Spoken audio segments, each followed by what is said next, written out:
What type of perverted person are you? I want to know right now. An angry father confronting the woman who allegedly sexually abused his 13-year-old son. You are a monster. You are a pedophile. You're a child molester. Do you understand me? On the other end of that phone call, Brittany Samora, their son's 6th grade teacher at Las Brisas Academy Elementary School in Goodyear, Arizona.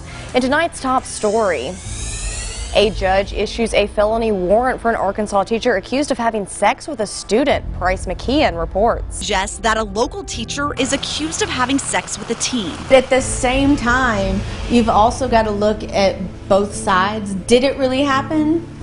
So let me get this straight. If a woman comes out and accuses a man of sexual harassment or sexual assault, we are to believe her right away. No questions asked, no proof needed. But if a 12-year-old boy comes out and says his female teacher sexually assaulted him, we gotta look at both sides and ask ourselves if it really happened. Let that sink in. Well, new developments in a case that shocked the country. The teacher impregnated by her 8th grade student will face a judge for the first time this morning. Once honored as Teacher of the Year, now must serve 38 years in a Florida state prison. A jury convicted 31-year-old Ethel Anderson of 9 counts of molesting a 12-year-old boy. Anderson tutored him at her home. Our affiliate, Bay News 9, is reporting she said the sexting and touching were all part of a sexual therapy to help the boy deal with problems at school.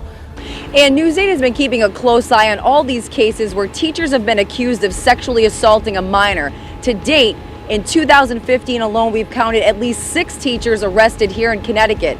Tonight, parents we talked to say sadly this is becoming the norm. A former Spanish teacher at Mayville High School will be in prison for the next 2 years. 44-year-old Shannon Cardinal was sentenced today for her conviction of having sex with a student.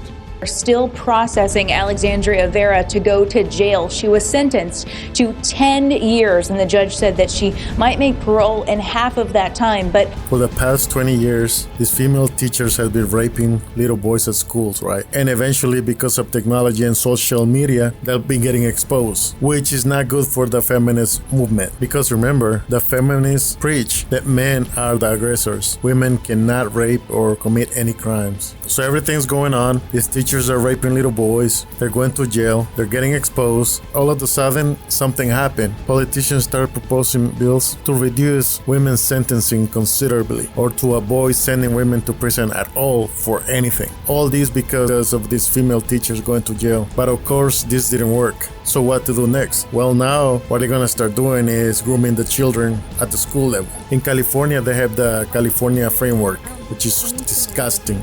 In the textbooks, they have pictures that they get blurred in the news. But it's okay for the school teachers to show this to our children. And the same thing is going on in Canada, the UK, and a lot of countries. So what's going to happen now? Now, when a little boy comes out to his mom or dad and says, hey, the teacher touched me or we had sex, what the teacher is going to say, well, you know what, that's part of the curricula. That's part of the class. Or the children, since they're already groomed, they're not going to say anything. And the female teachers are going to be happy to have their little orgies in the school. Everything because women are the privileged class of the world. They cannot go to jail. If they want little boys they'll have. And the system is going to find a way to make it happen.